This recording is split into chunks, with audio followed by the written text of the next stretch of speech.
কোরআন এবং হাদিস যে মসজিদের রূপরেখা বাতলে দিয়েছে, আমাদের মসজিদগুলো যদি সেরকম মসজিদ হয় তাহলে এরকম মসজিদ অনেক বেশি প্রয়োজন হবে না। একটি মসজিদ গোটা পৃথিবীকে পরিবর্তন করার জন্য যথেষ্ট হবে ইনশাআল্লাহ। একটি আদর্শ মসজিদের যে রূপরেখার কথা কোরআন এবং হাদিস বলেছে, নাম্বার 1, একটি আদর্শ মসজিদের জন্য সর্বপ্রথম যে বিষয়টি থাকতে হবে তা হবে যে মসজিদ হবে তাওহীদ চর্চার কেন্দ্রবিন্দু। এখানে কোনো শিরকের নাম গন্ধ নিশানা থাকতে পারবে না। মসজিদে প্রার্থনা করবে শুধু আল্লাহ রাব্বুল আলামিনের কাছে। এখানে সেজদা হবে শুধু আল্লাহকে, কোনো কবরকে না, কোনো মাজারকে না, কোনো পীরকে না, কোনো জীবিত মৃত কোনো ব্যক্তিকে না, কোনো অদৃশ্য শক্তির কাছে কোনো সহযোগিতা চাওয়া নয়। একমাত্র সহযোগিতা চাওয়া হবে, সাহায্য চাওয়া হবে শুধু কার কাছে? আল্লাহ রাব্বুল আলামিনের কাছে। তাহলে সে মসজিদ হবে আদর্শ মসজিদ, সে মসজিদ হবে নবী সাল্লাল্লাহু আলাইহি সাল্লামের দেওয়া তার রূপরেখাওয়ালা মসজিদ। দ্বিতীয়ত, একটি আদর্শ মসজিদের জন্য যে বিষয়টি খুব গুরুত্বপূর্ণ তা হলো মসজিদে সুন্নাতে রাসূলের চর্চা হবে, কোনো বিদআতের চর্চা হবে না। সুন্নাত প্রতিষ্ঠা হবে মসজিদের মূল কাজ। প্রত্যেকটা কাজে প্রিয় নবী সাল্লাল্লাহু আলাইহি সাল্লাম কি করেছেন, বিশেষ করে ইবাদতগুলো, ইবাদতের ক্ষেত্রে প্রিয় নবী সাল্লাল্লাহু আলাইহি সাল্লামের আদর্শ কি আছে, তার সালাত কেমন ছিল, তার নামাজ কেমন ছিল, তার রোজা কেমন ছিল, তার দোয়া কেমন ছিল, তার তিলাওয়াত কেমন ছিল, তার দুরূদটা কিভাবে পাঠ করা হতো, তিনি কোন আমলটা কিভাবে করতেন, সেই সুন্নাতগুলো প্রতিষ্ঠা করা হবে মসজিদের প্রধান কাজ।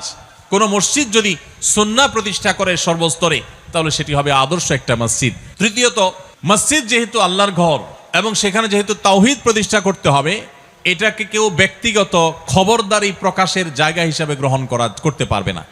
অনেক মসজিদ আছে যে মসজিদগুলো মসজিদের কমিটি, মসজিদের কর্তৃপক্ষ, মোতাওয়াল্লি, সভাপতি, সেক্রেটারি অথবা বিভিন্ন ব্যক্তিবর্গ তারা তাদের ক্ষমতা জাহিরের একটা কেন্দ্র হিসাবে মনে করেন। তারা মনে করেন যে তাদের খবরদারি জাহিরের একটা বড় জায়গা হলো মসজিদ। মসজিদ হলো গোলামি প্রকাশের জায়গা। আল্লাহর ঘরে এসেও যদি কেউ নিজের কর্তৃত্ব আর সর্দারি আর মাতবরি জাহির করতে চায় তো এর চাইতে বড় অহংকারী আর পাপিষ্ঠ এবং কপাল পোড়া হতভাগা আরেকজন হতে পারে না। মসজিদের দায়িত্ব বুঝে নিলে বা মসজিদ পরিচালনা করার দায়িত্ব পেলেই যে আপনি আল্লাহর প্রিয় পাত্র হয়ে গেছেন এত সহজ হিসেব নিকেশ করার কোনো সুযোগ। এই জন্য আদর্শ মসজিদের জন্য এই জিনিসটা খুবই জরুরি যে মসজিদ কর্তৃপক্ষ ইমাম সাহেবকে, খতিব সাহেবকে বলবেন পরিষ্কারভাবে যে আপনি কোরআন এবং হাদিসের আলোকে আমাদের মসজিদকে আপনি আলোকিত করবেন, আবাদ করবেন। কোরআন হাদিসের বাইরে মন গড়া জিনিস আমরা চাই না। আজকাল সেই মসজিদ কমিটি খুব কমই পাওয়া যায় যে মসজিদ কর্তৃপক্ষ ইমাম সাহেব, খতিব সাহেবকে সে ফ্রিডমটা দেন, তাদেরকে সে স্বাধীনতা দেন, তাদেরকে তাদের কথা বলবার সুযোগ দেন। অবশ্য ইমাম খতিবদেরও দায়িত্ব আছে মসজিদ কমিটিকে বুঝিয়ে তাদেরকে কাউন্সিলিং করে তাদের কাছ থেকে বেশটা আদায় করে নেওয়া এবং মসজিদকে আদর্শ মসজিদ হিসাবে গড়ে তোলা। ভাইরা আমার, একটি আদর্শ মসজিদের জন্য আরেকটি গুরুত্বপূর্ণ যে বিষয়টি দরকার সেটি হলো মসজিদে ইমাম এবং খতিব মুয়াজ্জিন যারা থাকবেন এটাকে তাদের পেট পালার মাধ্যম হিসেবে গ্রহণ করবেন না। শরিয়াত দৃষ্টিকোণ থেকে ইমামতি, খতিবগিরি করে টাকা নেওয়া, বেতন নেওয়া জায়েজ হলেও এটা তাদের রুটি রুজির মাধ্যম না। এটাকে যদি তারা একমাত্র রুটি রুজির মাধ্যম বানান, এটাকে যদি তারা শুধুই প্রফেশন হিসেবে দেখেন তাহলে কখনো একটি আদর্শ মসজিদ গড়ে ওঠা সম্ভব নয়। তাদের এটা হবে সেবা, এটা হবে তাদের দায়িত্ব পালন, এটা হবে আল্লাহর ভয় থেকে একজন ইমাম, একজন খতিব তার মুসল্লিদের, তার মুক্তাদিদের কারোর দুর্বলতা, কোনো ত্রুটির কথা মনে করে আল্লাহর কাছে ভোর রাতে তাহাজ্জুদের সময় দোয়া করবেন, সেজদায় দোয়া করবেন, নামাজের পর দোয়া করবেন, বিভিন্ন সময় দোয়া করবেন তাদের জন্য। এটা হবে একজন আদর্শ ইমাম, একজন খতিবের দায়িত্ব। একজন আদর্শ ইমাম খতিব ছাড়া একটা আদর্শ মসজিদ সম্ভব নয়। আদর্শ মসজিদ তখন হবে যখন সেই মসজিদের ইমাম, খতিব, মুয়াজ্জিন সবাই আদর্শবান হবেন। ইমাম খতিবদের উচিত মসজিদগুলোতে নানাবিধ আয়োজন করা, বিভিন্ন প্রোগ্রাম করা, প্রোগ্রামের মাধ্যমে এলাকাবাসীকে নানাবিধভাবে উপকার পৌঁছানো।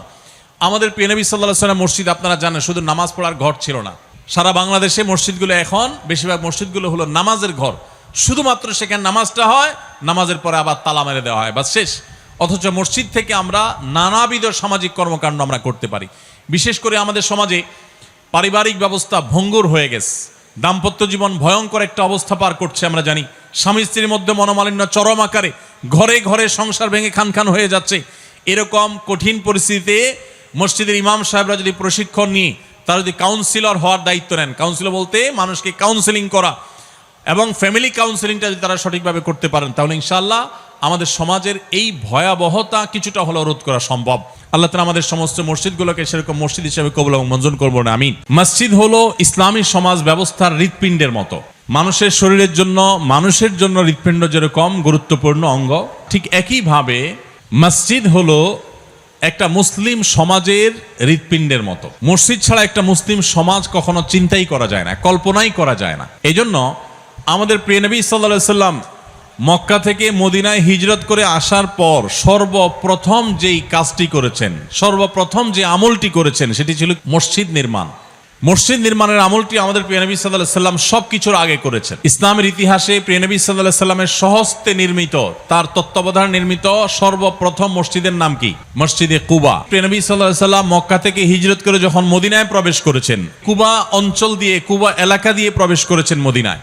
আর কুবা এলাকায় মদিনার মানুষ সমবেত হয়েছিল প্রিয় নবী সাল্লাল্লাহু আলাইহি সাল্লামকে অভ্যর্থনা জানাবার জন্য। আর সেই জায়গায় দাঁড়িয়ে তিনি সর্বপ্রথম কুবায় মসজিদ নির্মাণ করেছেন, সেখানে অবস্থান করে মসজিদ নির্মাণ করেছেন, সেখানে সালাত আদায় করে তারপর সামনে আরো মসজিদ নির্মাণ করেছেন। এরপরে মদিনার কেন্দ্রে যখন প্রবেশ করেছেন, আজকে যেখানে মসজিদে নববী অবস্থিত, সেখানে যেও তিনি প্রথম কাজ করেছেন মসজিদ নির্মাণ।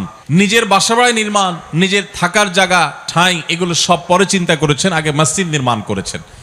এবং মদিনার মসজিদকে কেন্দ্র করে আজ গোটা পৃথিবীব্যাপী যে ইসলাম আমরা দেখতে পাচ্ছি, ইসলামের সৌন্দর্য, ইসলামের সুঘ্রাণ ছড়িয়ে পড়েছে, এটির কেন্দ্রবিন্দু ছিল মসজিদে নববী।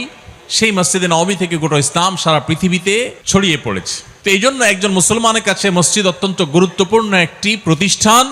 মসজিদ নির্মাণ, মসজিদ আবাদ, মসজিদকে নানাভাবে সজীব রাখা, মসজিদকে প্রাণবন্ত রাখা, মসজিদকে আদর্শ মসজিদে রূপান্তর করা, এটা মুসলিম হিসাবে আমাদের সকলের কর্তব্যের অংশ।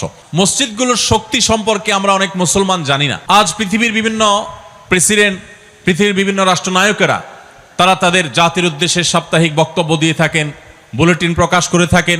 এই মসজিদ হলো সেই প্রতিষ্ঠান, মুসলমানদের এই মসজিদ থেকেই সর্বপ্রথম এই আইডিয়া দেয়া হয়েছে সপ্তাহে একদিন এলাকার সর্বস্তরের মানুষের উদ্দেশ্যে ভাষণ দিবেন সম্মানিত খতিব, এবং তাদের সুবিধা অসুবিধা, তাদের করণীয় বর্জনীয়, তাদের জন্য প্রয়োজন নির্দেশনা তিনি প্রদান করবেন।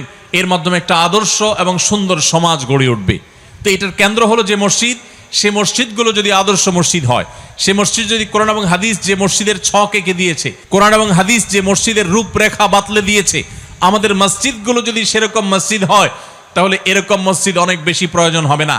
একটি মসজিদ গোটা পৃথিবীকে পরিবর্তন করার জন্য যথেষ্ট হবে ইনশাআল্লাহ। সময়ত ভাইরা আমার, মসজিদে নববীতে একটি মসজিদই ছিল, যে মসজিদ আমাদের মসজিদগুলোর মতো এত দামি পাথর ছিল না, যে মসজিদগুলোতে আমাদের মসজিদগুলোর মতো এত উন্নত নানা রকমের ব্যবস্থাপনা, এয়ার কন্ডিশন থেকে নিয়ে নানা রকমের সাউন্ড সিস্টেম আজকাল যেগুলো থাকে আধুনিক, এর কোনো কিছুই যে মসজিদে ছিল না।